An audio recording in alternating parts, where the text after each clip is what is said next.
Celebrating with us today. The kids are going to be sharing the Christmas story with us here in just a little bit.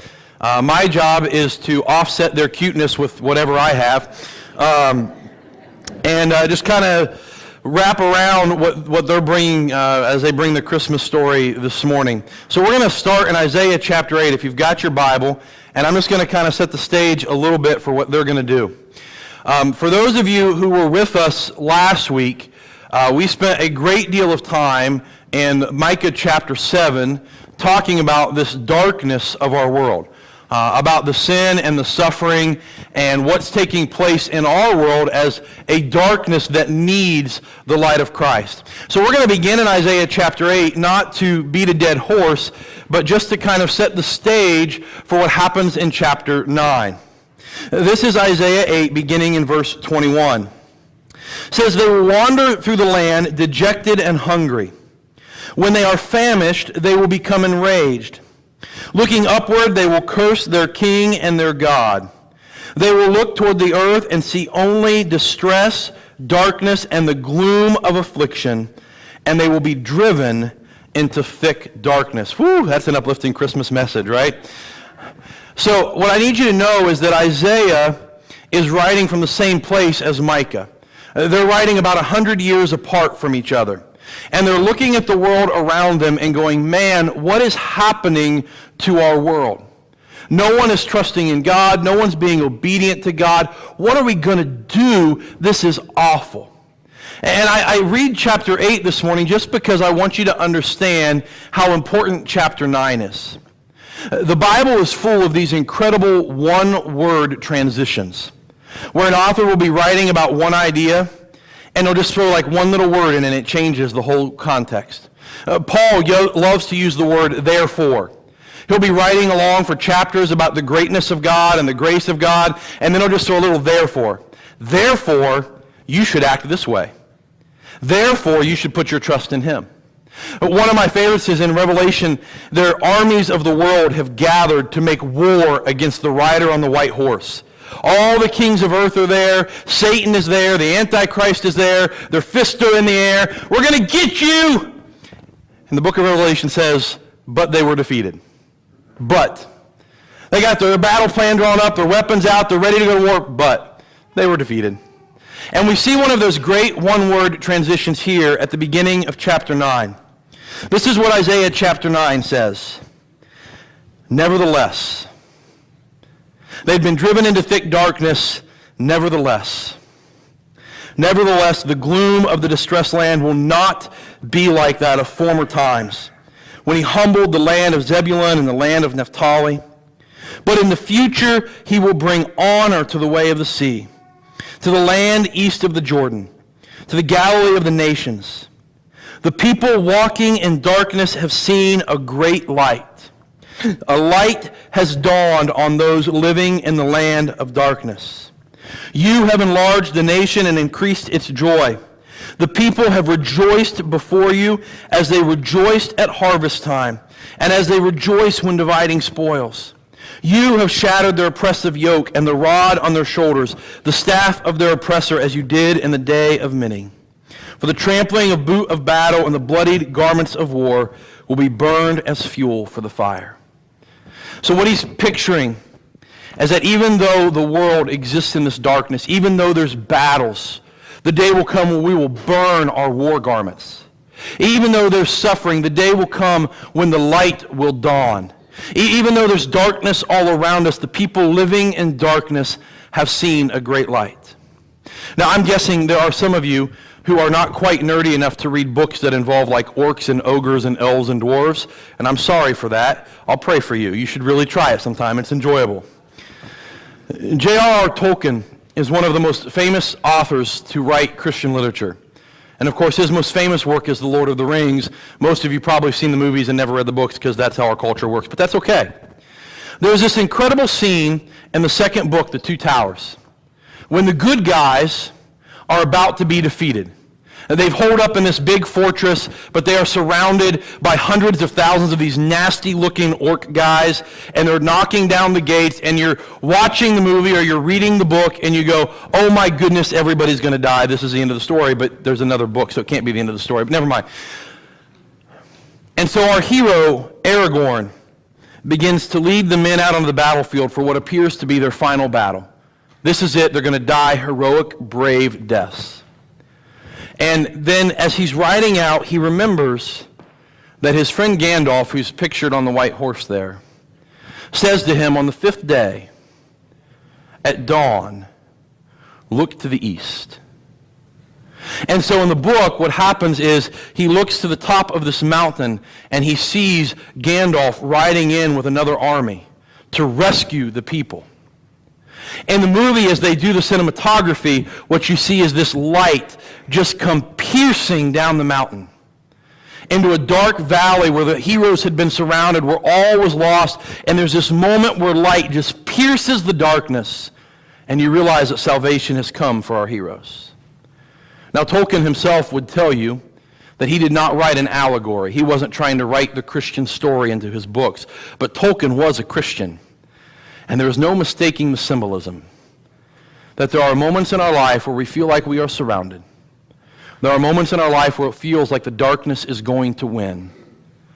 But we have promised that if we look to the dawn, light is coming. And for us, light does not come in the form of an army and a wizard on a white horse, though that'd be really cool. Light comes in the form of a child. And so Isaiah 9, verse 6, one of the most famous Christmas passages, says simply, "For a child will be born for us. A son will be given to us. The government will be on his shoulder, and he will be named Wonderful Counselor, Mighty God, Eternal Father, Prince of Peace." And this morning, our kids will share with you the story of the child who brought light into the darkness. We're going to finish up with Isaiah chapter 9, verse 6. The story they shared with you is kind of the answer to the question, what? What happened? What was this light that shined in the darkness? Isaiah 9:6, however, answers the question, who? Who exactly is this baby that was born 2,000 years ago, and what, if anything, does he mean to us today? And Isaiah 9:6 gives him 4 names. It's like the world's most presumptuous birth announcement. You ever get those in the mail where they send you pictures and look, we had a little baby girl and her name is Imogene or whatever. And so can you imagine sending them out and be like, and she's going to be the best lawyer and the smartest person and this baby hasn't even been born yet. And his name is going to be Wonderful Counselor, Mighty God, Everlasting Father, Prince of Peace. What a prophetic claim about this baby who wouldn't be born for another 7 centuries. First, he's going to be called the Wonderful Counselor. A counselor is one who gives good advice or shares wisdom or helps you to live a better life. A counselor is one who comes along and says, the way you're headed right now is leading to destruction. If you would walk this way, it's going to be better for you. He is the one who sees the problems and the errors in your life and says, let me help you find a better way. A counselor is one who shows us a better way to walk through life. But this would not be just an ordinary counselor.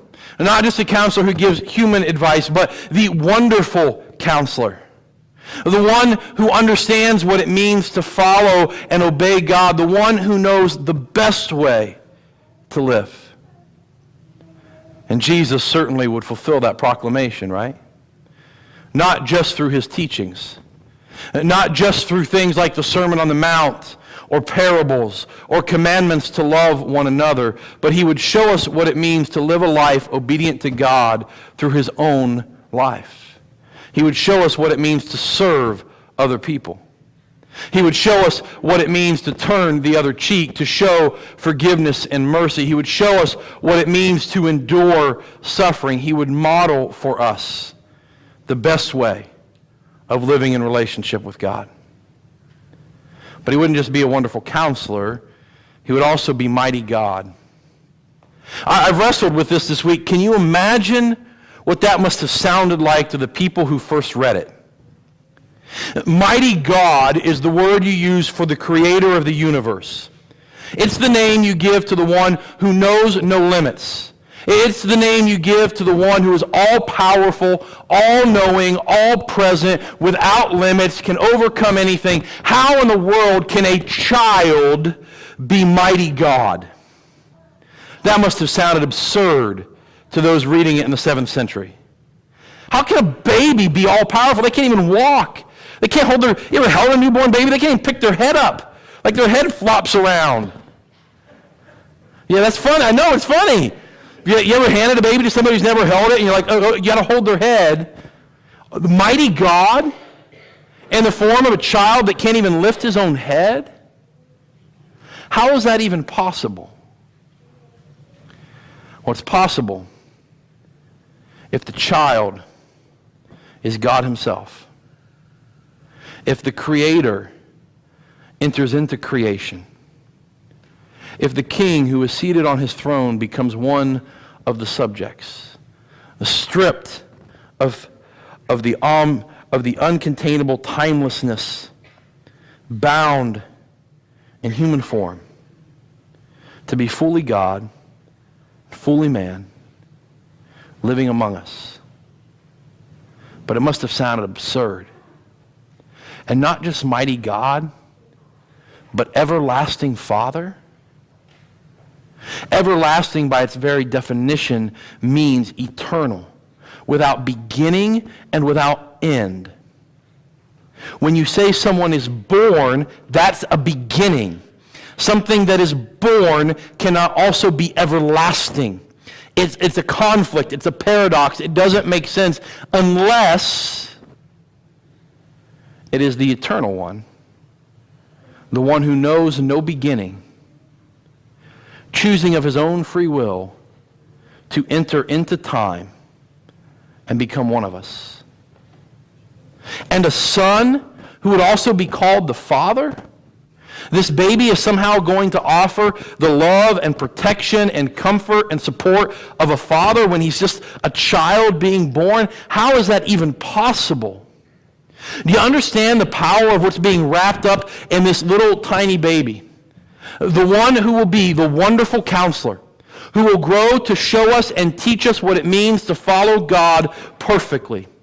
The one who will be mighty God, who will know no bounds, who will tell the storm to be still, who will look death square in the face and say, you have no power here.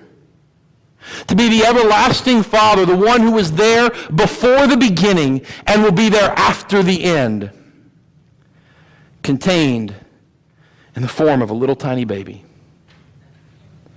And finally, he will be called the Prince of Peace. Verse 7 goes on to say that his peace will know no end. We're going to spend just a couple more minutes on this idea of peace. Today is the second Sunday of Advent, which is traditionally the week we talk about peace. The Hebrew word for peace, the one that's used here in Isaiah 9, would be shalom. And shalom doesn't mean the same thing that peace means in English. See, when you think peace, you think of one of two things. One, we're going to stop fighting the war. Two, my kids are going to be quiet for more than 3 minutes at a time. Right? When you use the word peace, those are the two primary. Can I get some peace and quiet, go to your room? Or could we stop fighting each other and have peace for a little bit?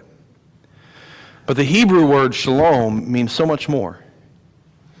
The word means completeness or wholeness, or in a perfect state of relationship.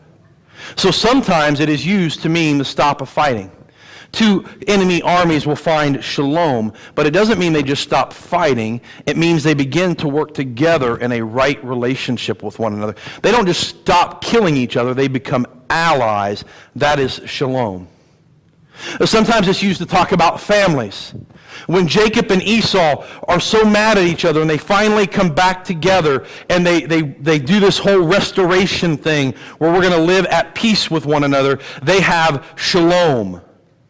When Joseph's brothers come to Egypt after selling him into slavery, and he has every right to be angry and mad and vengeful towards them, they leave with shalom. They have peace and restoration. These relationships that were broken are made whole.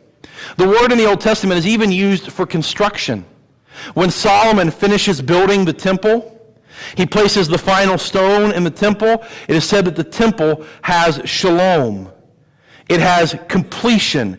It is perfect. Nothing is broken. When Nehemiah rebuilds the walls in Jerusalem, he gives them shalom. He makes them whole and complete. And Isaiah 9 says that this baby, this promised Jesus, will be the Prince of Shalom. He will bring wholeness to your life. He will bring completeness to your life. And I just wonder, as we approach Christmas, how much peace you have. Is that how you would describe the week before Christmas for you? Would you describe the current state of your heart as peaceful right now? Do you know there's a higher rate of depression and anxiety in the month of December than any time the rest of the year? Everybody's all overwhelmed with the busyness and the stress. People are in over their head financially, but they feel like they got to buy these gifts, and so they're worried and anxious about paying stuff back. They're grieving the loss of a loved one. The thought of doing Christmas without a spouse or without a kid or without a grandparent overwhelms them, and there is more anxiety and depression in December than any other month. That doesn't sound very peaceful to me. Yet the promise of the child is, if he reigns, he will reign in shalom. He will give you the ability to be whole and complete even when things aren't going the way you want. He'll give you the ability to stand in the darkness and know that he is the light. He'll give you the ability to have peace that passes understanding, Paul says in Philippians, even when everything is falling apart. What about your relationships? As you approach Christmas, are your relationships whole? You're going to go to family Christmas in a couple of days. What's that going to be like for you? Are your relationships with your brothers and sisters whole and complete and full of shalom? Or are you just going to try to bite your tongue and not yell at them this year like you did last year? Quit pointing fingers. It's not nice. What about with your in-laws? Or your neighbors? Or your coworkers? Or maybe the person sitting down the row from you? Do you have shalom in your relationships? Are you at peace? Are they whole? Have you reconciled your differences? Or is there resentment and bitterness and anger eating away at your identity? Because the promise of the Christ child, when he comes, is that if he is king in your life, then you will have peace. And if you don't have peace, well, you can connect the dots, right? Because if he is king, there is shalom. And if there is no shalom, then maybe he's not king. Because the prince will bring peace. And so the promise of Christmas, last week we talked about hope. But the promise of Christmas in peace is this, and it's very, very simple. We serve a Savior who came as a baby, who lived a life where he would be wonderful counselor, showing us the best way to live, where he would be mighty God, giving us access to all the power that we need to overcome fear and death and disease and trusting in him. He would be the everlasting Father who would love us and care for us and protect us from eternity past to eternity future. And he would be the Prince of Peace who would see all of the turmoil in our life, all the times that we've been hurt, all the times that we've been fearful, all the times that we've been anxious, all the times that we've been depressed, all the times we felt all alone, and he would say, I'm going to make you whole. I'm going to restore what is broken. And I'm going to bring you shalom. You can have peace through Jesus Christ. And so we're going to sing a song that we sing often here for invitations. Just because I love the imagery of it. That in the midst of a busy Christmas season, when there are going to be lots of other things vying for your attention, right? When you go to your family dinner this week and everybody's bickering with one another, it's going to be easy to look at the brokenness of your family and go, oh, there's no hope. When you look at your credit card bill and you realize that you spent way more than you should have on your kids for Christmas this year, it's going to be easy to go, man, there's no hope. When you open the newspaper and read whatever happens today or tomorrow and we're just overwhelmed with the darkness of it all, it's easy to go, there's no hope. And the solution for the Christian is the same today as it has always been. We look to Jesus, the bringer of hope, the bringer of peace. So we're going to sing this as a prayer time and an invitation time today. Turn your eyes upon Jesus. Why don't you stand and join me as we sing together?